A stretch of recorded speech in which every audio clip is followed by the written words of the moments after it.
The hardest part of writing a book is page one. Here's the trick to writing your first chapter in 15 minutes. Welcome to another episode of Missionary Moneymaker, while making a dime is making a difference. I'm your podcast host, Carl James Wynn Jr. And in this episode, I'm building off of the episode before of why every Christian entrepreneur and employee need to write a book.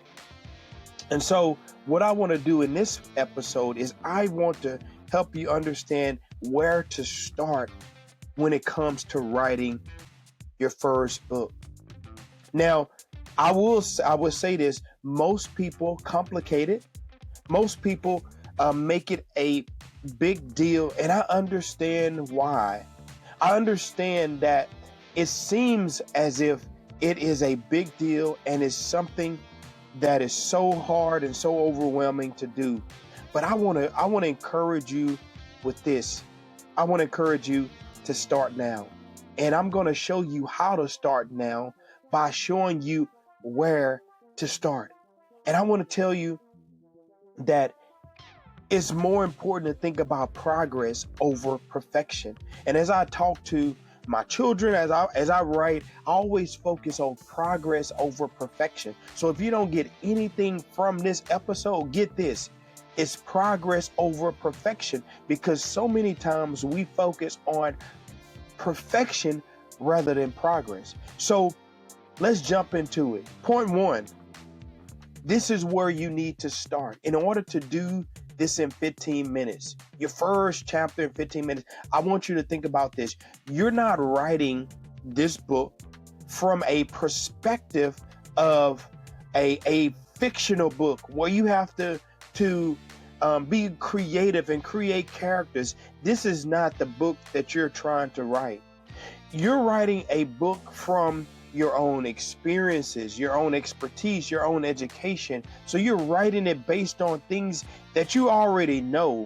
And so you don't have to create. So if you're looking at this podcast, I'm not trying to help you to create a fictional book. You need more time for that. It's harder to write a fictional book in a day. It's harder to write a fictional book in 15 minutes, a fictional chapter in 15 minutes. You have to be really creative to that. But in this episode, in this podcast, I'm focusing on non-fictional books that you're writing based on things you already know, things that you already have inside of you. So point one, think about this: nothing is a waste. So the first point is that you're going to write from your experiences. And if you've been following me anytime on this podcast, you know that I focus on this, is that your experiences make you unique. And so as you think about your writing your first book, you're not writing it based on somebody else's experiences. You're writing it based on your own experiences. You're writing it from a place of where you've been, the good, the bad, and the ugly. It goes back to that principle that I've talked about in my first book that I wrote, Nothing is a Waste, Leverage the Past, Improve the Future. So you're not starting from scratch when you're writing from your experiences. You're writing from something that you already have. It's already within you. And so all you have to do is tap into it and write it from that perspective. And when you think about your experiences, you have the good, the bad, and the ugly. And you can write from all three perspectives, depending on what you want to write, depending on the audience that you want to impact, depending on the message that you want to get across. Maybe you want to write from your bad experience. Maybe you want to write from your good experience. Maybe you want to write from the ugly experience, right? The good, the bad, the ugly. You may want to write from all three of those perspectives, but just know this, that you're not starting from scratch. You're starting from something that you already have within you. That is your experiences. So even now, as I'm recording this podcast, I'm not looking at a transcript. I'm not looking at an outline. I'm not looking at a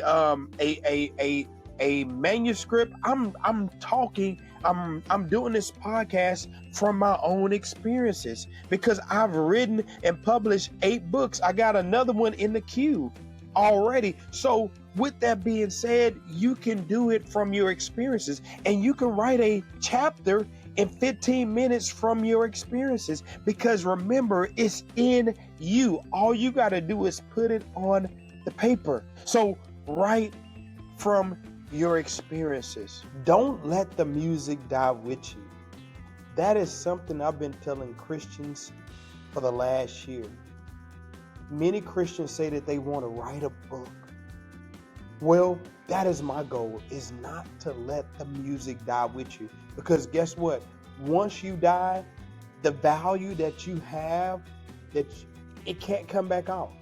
And writing a book is a great way to increase your impact, your income, and influence.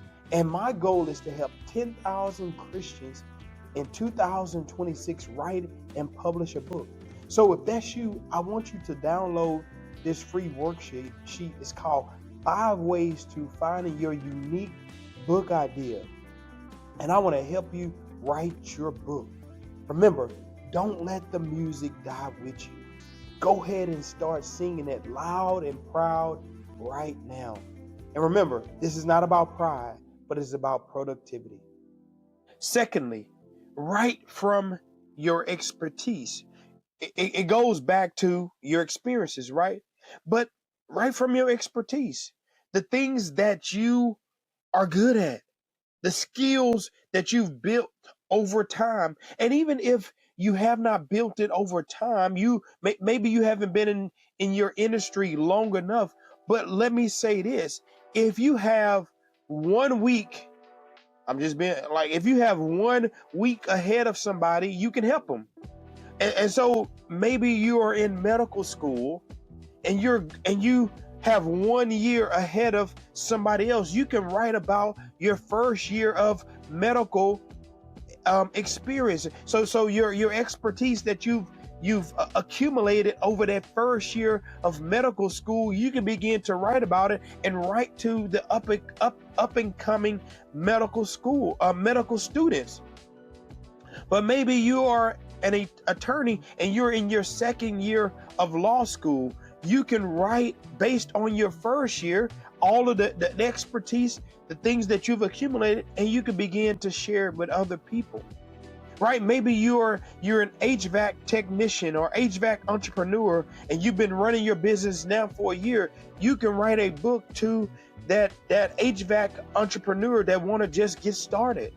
What does that look like? You may be a teacher, whether it's in the public school, private school, homeschool, you name it.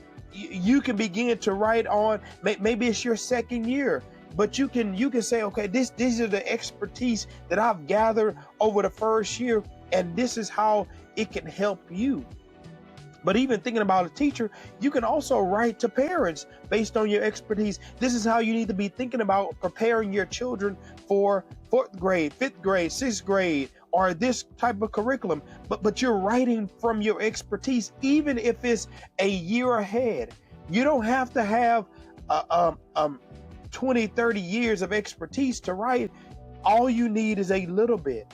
And as I tell my children, and as I even leverage this principle, a little bit goes a long way. You can be just 1 step ahead of somebody else, and that they can learn from you. So I want to tell you, leverage that 1 step ahead. Leverage that little bit. Let it go a long way. You don't have to have so much expertise to get started. Point number 3, write from your education. Going back to what I said in point number 2 is that your expertise, right? But your education. Think about your formal education. Think about your informal education. Think about self-education. You can begin to write based on those experiences, based on the education that you've accumulated over time. What does that look like for you to transfer that value to other people? And remember, we're all building off somebody else. Nobody is self-made. So you don't have to feel guilty. It's like, oh man, I'm stealing somebody else's material. I'm not saying that you steal somebody else's material, but what I want to tell you is this, because sometimes people feel guilty, like, if somebody else already wrote about this, somebody else already said this. But remember, somebody else may have said it, but you didn't say it. And so what you can do is you can take what you've learned over your formal years, your informal years, and your self-education time, and you can begin to write based on that. Begin to write on it, things that you've learned over time, how you've grown over time, the way that you've accumulated your education, and begin to transfer that to other people. And remember, all you need to do is think about, you can be one step ahead, 1 year ahead, to help somebody else coming behind you. And so it gives you a framework to write to the first year student, the first year parent, right? The first time business owner, the first time employee in this industry. And you can tell them, this is how you do it. This is how you learn. This is how you continue to grow in this industry. In fact, you can take that book and you can make it a course, a digital course for helping people learn. And you can say, this is how I learned. This is how I went about growing in my industry. So think about that. Your education is important. You can leverage that in writing your first book. And let me say this, even if you're a college student, right? And this is your second year, you may be a sophomore. Think about putting together a book to help the freshmen navigate college life. What does that look like? How to get ahead. So begin to write books about helping people get ahead based on your education. Point number 4 is think about this. The environments that you've been in. These things give you valuable content to write about. So think about, maybe you've been in the government space. Maybe you've been in the medical environment. Maybe you've been in the faith-driven environment. Maybe you've been in the HVAC environment. Maybe you've been in the oil and gas environment. So it doesn't matter where you've been, but think about the environments, the circles you've been in, and you can begin to write based on these environments that you've been in to begin to help other people. For me, I've worked in the corrections in the correctional space as a correctional officer. For me, I've been in the HVAC industry. For me, I've been an entrepreneur starting my business. For me, I've been in the Christian nonprofit industry. So I can write based on those environments, the things that I've learned, things to think through, how to navigate these environments, so that when people think about it, they can learn from it. They can have value from it. So I can give them insight into it. And so you want to think about what environments have God allowed you to go into? Where has God taken you from childhood all the way until adulthood? So no matter where you are, you want to think about those environments that you've been in, and you can begin to write based on those environments. And remember, as I shared I want to bring this back to your memory. In the recent podcast before this, I talked about is that you want to write from this perspective. You want to start here with understanding that writing a book helps you provide hope for others.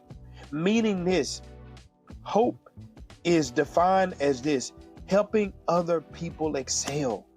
This is where you want to start. So when you write, when you think about your experiences, when you think about your expertise, when you think about your education, when you think about the environments that you've been in, what you want to do is you want to write from this perspective. How can I help other people excel? And when we talk about helping other people excel, let me help you define it like this. You want to help other people become more happy, more healthy, and more holy. And when you do that, you can write from that perspective. You are living a life of contribution more than consumption. And so focus on this. How can I create value for other people? How can I help other people excel? So as you're putting pen to paper, you want to think about, how can I help somebody else excel? How can I help other people become more happy, more healthy, and holy? And that's why I'm even recording this podcast, because that is my focus, is to help you as my brother and sister in Christ increase your impact, your income, and your influence, so that you can help other people become more happy, healthy, and holy. So as I close this episode, if this episode has helped you, I want you to go ahead and leave a review, no matter wherever you listen to it. Go ahead and share it with other people, and go ahead and make sure you subscribe if you haven't subscribed already. And please leave a comment. Let me know that this is helping you. A few people have done it over the time, and they'll respond in an email and say, Carl, this has helped me. I'm going to share this with other people. This has been beneficial to me. So as you think about that, please let me know how this is impacting you, because it's a source of encouragement. So as well as realize this, is that we're building a community here. So we need your help in building that community. So get the word out there. Let other people know that we're building a community of missionary moneymakers to take the marketplace by storm. Remember, most Christians spend almost 99% of their time in the marketplace. So let's make sure that we are using the marketplace as a missionary opportunity to impact lives for the glory of God and the good of others. And if you need help writing your book, I've put together a digital course called How to Write a Book in a Day. Go ahead and make sure you get the link to that and sign up, because it's going to help you write that first book. And then secondly, if you need help getting started, go ahead and book a free 30-minute call session with me, and I can help you walk through that book to give you encouragement to make sure you get started. God bless you, and I'll see you in the next episode. Missionary Moneymaker, where making a dime is making a difference. This is a discipleship movement, a marketplace masterclass, and a bold reframe of mission and money, helping Christians increase impact, income, and influence without guilt, without comparison, just calling.